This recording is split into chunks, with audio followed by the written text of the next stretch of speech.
नमस्कार।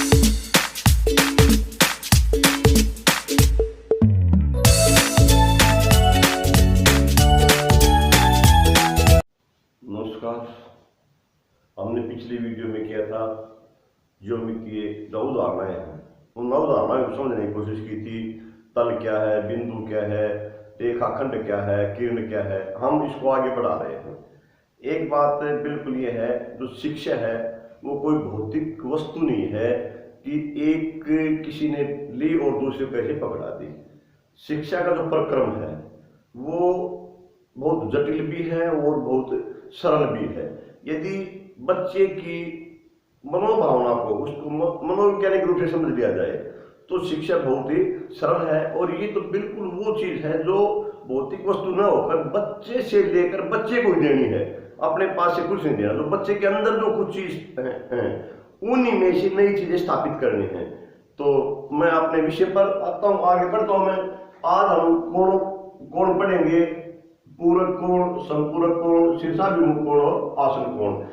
इसमें जो मैंने पहले कोण किए थे, न्यून कोण, अधिक कोण, समकोण, इस तरह थे, वो एक एक कोण की बात थी। आज मैं यहाँ पर दो दो कोण की बात कर रहा हूँ। ये कहीं कहीं दो कोणों का सम्मेलन है, ये कहीं दो का मिलन है, ये भी दो या दो शक्ति का मिलन है, ये भी दो कोणों का मिलन है।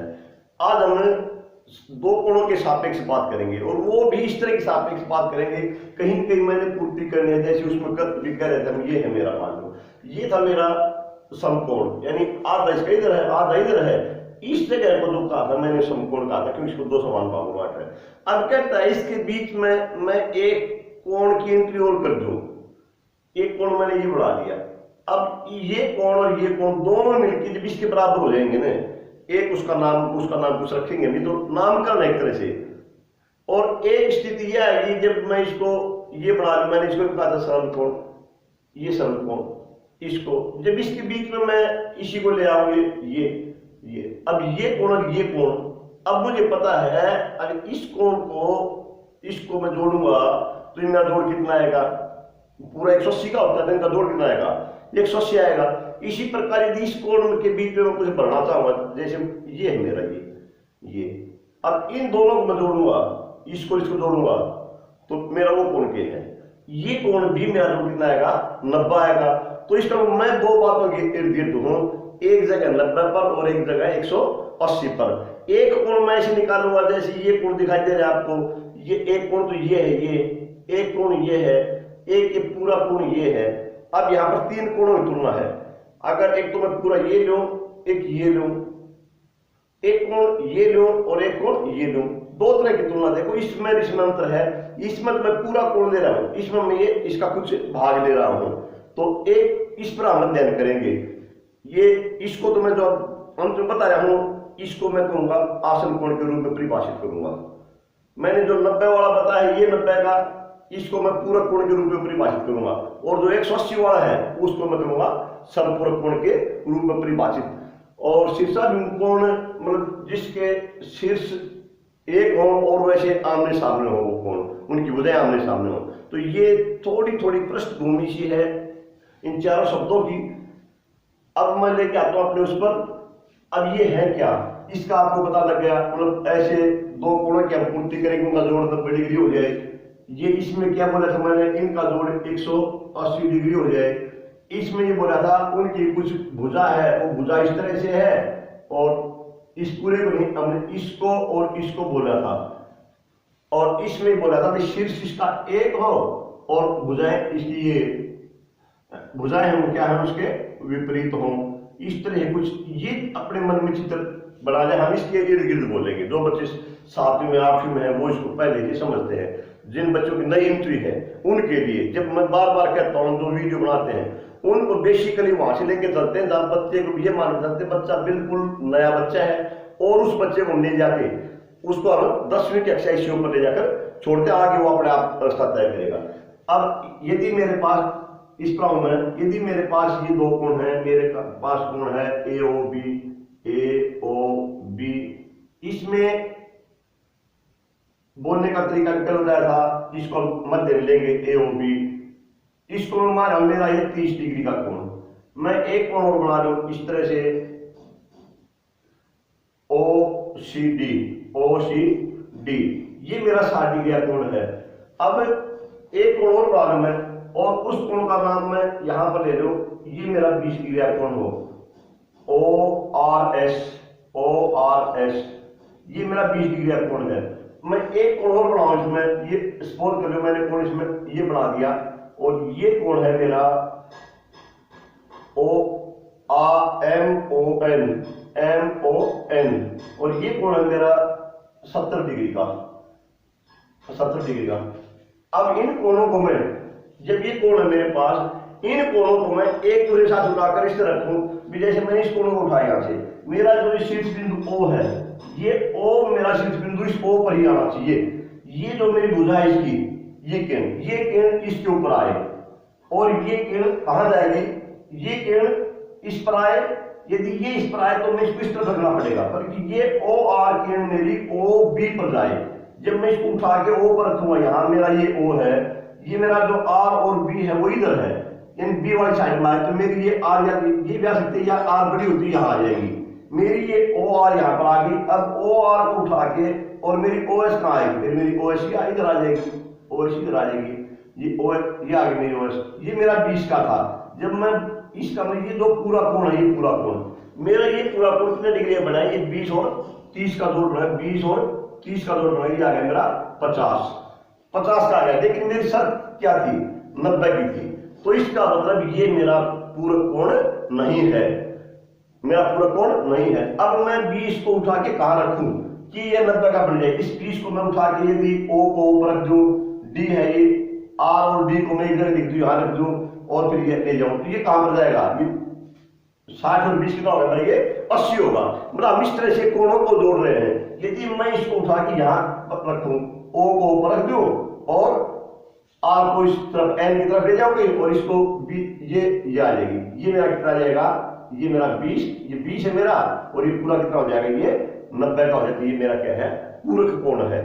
इस तरह से यदि हम इसको और इसको उठा के यदि मैं यहां पर रखता इस कोण को, तो 60 30 90 हो जाता, इसको यहां रखें तो ये कितना हो जाता, 90 हो जाता। तो ये जो है, ये है मेरी कंप्लीमेंट्री पूरक कोण की अवधारणा। आप समझ गए होंगे शायद। यानी ऐसे दो कोण जिनका जोड़ 90 डिग्री हो, उसको हम क्या कहेंगे, पूरक कोण कहेंगे। इसमें प्रश्न कैसे आ सकते हैं, 10 डिग्री का पूरक कोण बताओ, 10 डिग्री का पूरक कोण कितना, 90 में से 10 उसको माइनस करते हैं। या यह आ सकता है क्या 40 डिग्री और 70 डिग्री के कोण पूरक कोण है या नहीं है, नहीं है, क्योंकि इसको तो हमने यहां भी रख दिया, 20 और 30 का जैसे 50 हो गए, तो ये है पूरक कोण। बिल्कुल इसी पैटर्न पर, बिल्कुल इसी पैटर्न पर यह है समपूरक कोण। जहां हमने 90 लिया था, इसमें हम क्या लेंगे, 180 लेंगे। अब इनमें जो उदाहरण था, यदि मैं कोई उदाहरण, ये मेरे पास 20 का, 30 का, 50 का, 70 80 का कोई भी ले लूं, मैं कहता हूं मेरे पास ये कोण है, ये कोण है कोई 40 डिग्री का, 70 डिग्री का कोण ले लिया मैंने, 70 का है। अब इसका नाम फिर उसी प्रकार से A O B में रख जाऊं। अब इसमें मैं यहां पर कितने डिग्री का कोण बनाऊं कि जब वो इसमें जोड़ू तो 180 का हो जाए। तो बिल्कुल पूरे कितने था, मैं 180 में से 10 70 को माइनस कर दूं, 0 1 1, तो मेरे को यहां कितना बनाना पड़ेगा, 110 डिग्री का कोण बनाना पड़ेगा। 110 डिग्री का कोण ROS, ये जो कोण होगा मेरा कितने का होना चाहिए, 110 डिग्री का कोण होना चाहिए। जब 110 डिग्री का होगा तो ये क्या उसमें क्या होंगे, संपूर्ण होंगे। इसको उठा के रखूंगा तो ये बिल्कुल क्या आ जाएगा, ये 110 का, ये शीर्ष बिंदु इस शीर्ष बिंदु पर आएगा, ये B है, ये R पर आए, और ये इधर से क्या आ जाएगा, मैंने ये ऐसा आ जाएगा, और ये कितने का होगा, 180 का। तो इसको मैं क्या कहूंगा, समपूरक कोण। तो ये समपूरक कोण क्या उदाहरण है। इसमें पूरक कोण की तरह अनेकों प्रश्न बनते हैं, और प्रश्न अच्छा रहेगा, प्रश्न बच्चा जब खुद बनाएगा। गणित सीखने का सबसे आसान तरीका यही है कि प्रश्न अपने खुद के हों, अपने खुद की परिभाषा बनाई। अब इस परिभाषा में तो मैं लिखूंगा एक परिभाषा, तुम लिखोगी, जो परिभाषा हमने खुद ने बनाई है उसको याद करने की जरूरत है, उसको तो और कोई याद करेगा कि नहीं ये बनाई है, उनको हम याद कर रहे हैं। तो हम अपनी परिभाषा खुद तय करें और खुद बनाएं, और उसकी वैधता देखें कहां पर है। अब ये जो कोण है शीर्षाभिमुख कोण, मैं इसमें आता हूं। शीर्षाभिमुख कोण को अगर ठीक मायने समझो, जहां पर मैंने कोण को परिभाषित किया था वहीं पर मैंने शीर्षाभिमुख कोण को छिपा रखा था। यदि आप देखते हो तो मैंने कहा था, और इसको मैं एक और कहूं, मेरे पास कोई कोण दे रखा है, मेरे पास कोई कोण है और कहता हूं मैं बिना प्रकार के प्रयोग से, प्रकार का प्रयोग किए बिना आपने इसके बराबर का एक कोण बनाना है, इसके बराबर का एक कोण बनाना है। ये मेरा ए, फिर मैं बी और ये मेरा ओ। मैं कहता हूं बिना प्रकार का प्रयोग किया, केवल पैमाने की मदद से आपने इसके बराबर का एक कोण बनाना है। तो कैसे बनाएंगे सोच के देखो एक बार। और एक नहीं, मैं कहता हूं एक कोण तो इस कोण के बराबर का है, अब दो कोण और बने और वो भी क्या है, वो आपस में बराबर हो। आप कैसे बनाएंगे एक बार सोच के देखो। केवल हमने पैमाने का प्रयोग करना है, पेंसिल का प्रयोग करना है। तो उसमें मैं क्या करूंगा, ये अब मेरी क्या है, ओ भी क्या है, ये मेरी किरण है, ओ ए क्या है, किरण है, इनका बिंदु उभयनिष्ठ है, इनके बीच के भाग को मैंने कोण कहा था। यदि इस किरण को मैं रेखा में तब्दील कर दूं, इस किरण को मैं रेखा में तब्दील कर दिया, मैंने कह दिया बी, और इस किरण को भी मैं रेखा में तब्दील कर दूं, इसको मैं कह दूं सी, तो ये जो कोण बन गया मेरा ये COD, इनको हम कहते हैं शीर्षाभिमुख कोण। जिनका शीर्ष तो एक है ये रहा, लेकिन भुजाएं क्या है उसके अभिमुख, उसके आमने सामने है, उसकी उल्टी दिशा में है। तो ये है शीर्षाभिमुख कोण। अब ये कोण और ये कोण क्या होंगे, बराबर होंगे, और ये कोण, ये जो बड़ा है पर ये कोण और ये कोण क्या होंगे, बराबर होंगे, ये बराबर होंगे। तो ये है मेरा शीर्षाभिमुख कोण। तो शीर्षाभिमुख कोण की एक जो विशेषता है वो अपने आप निकल के आ गई, क्या है, शीर्षाभिमुख कोण सदैव समान होते हैं। ये था मेरा शीर्षाभिमुख कोण। एक मेरा बहुत जरूरी बच गया, ये मेरा छठी का हो सकता है, ये सातवीं का छठी का हो सकता है, शीर्षाभिमुख कोण आठवीं का भी हो सकता है, नौवीं का भी हो सकता है। लेकिन जो असल कोण है ये बिल्कुल आपके लिए नया है। ये आठवीं का पार्ट भी है, नौवीं का भी और 10वीं का भी, और बेसिकली तो 9 से शुरू होता है। अब इसको मैं कैसे परिभाषित करूं, इसमें मैंने चित्र बनाए थे कुछ इस तरह से। इसमें कुछ शर्तें हैं, उन शर्तों को ध्यान में रखेंगे तो अपने आप ही उनके आप निर्माण कर पाएंगे। इसकी जो शर्त है, पहली शर्त यह है कि इनका जो शीर्ष बिंदु है, शीर्ष बिंदु उभयनिष्ठ होना चाहिए। शीर्ष बिंदु क्या हो, उभयनिष्ठ हो, शीर्ष बिंदु उभयनिष्ठ हो, उभयनिष्ठ। दूसरी शर्त क्या है, इसकी एक भुजा उभयनिष्ठ हो। शीर्ष बिंदु क्या उसमें उभयनिष्ठ, हमने बताया है। दूसरी है एक भुजा उभयनिष्ठ हो, एक भुजा उभयनिष्ठ। दो बातें आ गई जो उभयनिष्ठ की साध्य की है। साध्य में क्या बताया, एक तो बिंदु, शीर्ष बिंदु और एक भुजा। जो तीसरी शर्त है ये बड़ी जरूरी शर्त है, इस पर हमें फोकस करना है। तीसरी शर्त क्या है, वो कहता है एक कोण उसकी भुजा के एक तरफ हो और दूसरा कोण उस भुजा के दूसरी तरफ हो। एक कोण भुजा के जो उभयनिष्ठ भुजा है, भुजा के एक तरफ और दूसरा दूसरी तरफ। जो इस बात को ध्यान में रखता है, और ये किसके, जो उभयनिष्ठ भुजा थी किसके, इस उभयनिष्ठ भुजा की चर्चा, ये उभयनिष्ठ भुजा के एक तरफ और दूसरा दूसरी तरफ हो। जिसको ये बात ध्यान में रखता है कि ये बात, उसके लिए आसन कोण बहुत ही सरल है। यदि इसको चूक गया तो उसके लिए बड़ा मुश्किल है। तो छोटे छोटे जो टेक्निक है हमें फोकस करना चाहिए, हम उन बातों को बिल्कुल इंडिकेट करते हुए यहां पर ध्यान रखना है। अब इसमें यदि मैं देखूं, इसमें मेरा ये है, ये मेरा कोण है, इस तरह से ये कोण है। मैं यहाँ पर ओ ले लूं, ये ABC, जो भी हम इनको लिख लेंगे अपनी मर्जी से, ABC जो भी लिखना चाहते हैं लिख लेंगे। अब एक कोण तो इसमें ये बन रहा है, ये और दूसरा कोण ये यहां तक बढ़ रहा है, और एक कोण ये यहां तक बढ़ रहा है। तो मुझे यहां पर 3 कोण दिखाई दे रहे हैं।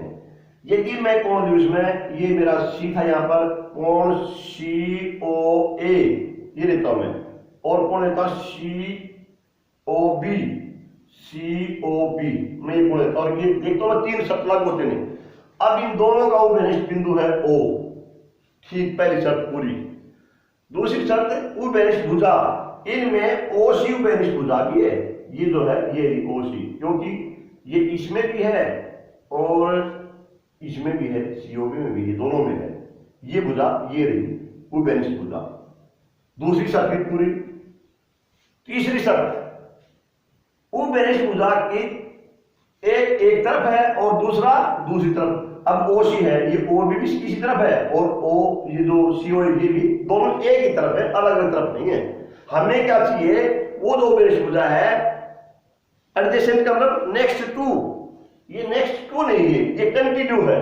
उसमें नेक्स्ट क्यों चाहिए, तो ये दोनों ही क्या गए, एक तरफ आ गए, इसलिए ये आसन कोण नहीं है। अब आप सोच के बताओ आसन कोण क्या हो सकता है। यदि मैं इसकी तुलना करूं COB की, COB, और मैं कोण की तुलना करूं AOB की, AOB की तुलना करूं, मैं क्या आएगा, अब COB में ये कोण, इसमें उभयनिष्ठ भुजा क्या है, ये है उभयनिष्ठ भुजा, ये है उभयनिष्ठ भुजा। अब उभयनिष्ठ बिंदु क्या है, ये है। दो शर्तें पूरी, तीसरी शर्त AOB है नीचे की तरफ, इस तरफ, और COB है ऊपर की तरफ, तो ये क्या है, आसन कोण है। तो ये था मेरा आसन कोण। अब एक छोटा सा और, यदि मैं इस आसन कोण को घुमाते घुमाते इस तरह ले आऊं कि ये भुजा मेरी ये बन जाए, ये बन जाए, जैसे ये है, इसमें यदि मैं आसन कोण बनाऊं तो अब ये मेरे आसन कोण हैं। इसमें ये शर्त नहीं है ये 90 का हो, 110 का हो, 180 का हो, इनका जोड़ कितना हो, इनकी जो शर्त है वो ये है, अब ये इस भुजा, ये उभयनिष्ठ भुजा, इसके इस तरफ, ये इस तरफ, अब भी ये आसन कोण है, अब भी आसन कोण है, अब भी ये है तो आसन कोण। अब यहाँ एक विशेष परिस्थिति आ गई जहां इनका जोड़ 180 बढ़ रहा है, अब ये है तो आसन कोण, लेकिन इनका भी एक विशेष नाम दे दिया, इसको हम कहते हैं लीनियर पेयर ऑफ एंगल्स, कोणों का रेखिक युग्म। तो कोणों का रेखिक युग्म क्या गया, ऐसे दो आसन कोण जिनका जोड़ 180 डिग्री हो। इसमें सर कोणों रेखिक युग्म में क्या आ गई, यहां मैंने शब्द नहीं लिखा था लेकिन हमने वो बढ़ा दिया, इसको भी, इसको साथ ही ले दिया, इसके साथ लगता है ये, मैंने ये क्या लिया है, कोणों का रेखिक युग्म, कोणों का रेखिक युग्म, कोणों का रेखिक युग्म, रेखिक युग्म, रेखिक युग्म क्या है इसमें, ऐसे दो आसन कोण, ऐसे दो आसन कोण एडजेसेंट एंगल जिनका योग कितना हो, 180 डिग्री हो, उसको क्या कहेंगे, कोणों का रेखिक युग्म कहेंगे। तो ये कुछ परिभाषाएं क्लियर करने की कोशिश की है। अब आपके लिए बढ़ता है प्रश्न, संपूरक कोण और आसन कोण में क्या अंतर है, आपने लिखना है इसको। और आसन कोण में क्या तो समानताएं हैं, जैसे मैं समानता कह रहा हूं इसके शीर्ष और योग अनिष्ट हो, इसमें दो चीज ऐसी भी रह गई जो कि अलग है, वो भी आपने ढूंढने हैं, क्या अलग है इसमें। जैसे वो अनिष्ट ये है, बिना वो अनिष्ट भी अलग क्या है भाई, ये भुजा और ये भुजा अलग है, इसमें है। एक चीज मैंने रख दी, वो आपने, वैसे मैंने रखनी दोनों थी लेकिन मैं बता गया, तो आपने के लिए प्रश्न पड़ता है संपूरक आसन कोण में क्या अंतर है और क्या समानता रेखिक युग्म के साथ, रेखिक युग्म और संपूरक कोण में क्या समानता और क्या अंतर है। आपने जो इसको ध्यान से करेंगे, सुनेंगे, जो कुछ दिया उसको आप हजम करेंगे, यानी उस पर बार बार हजम करने का अर्थ उस पर बार बार चिंतन करेंगे। धन्यवाद।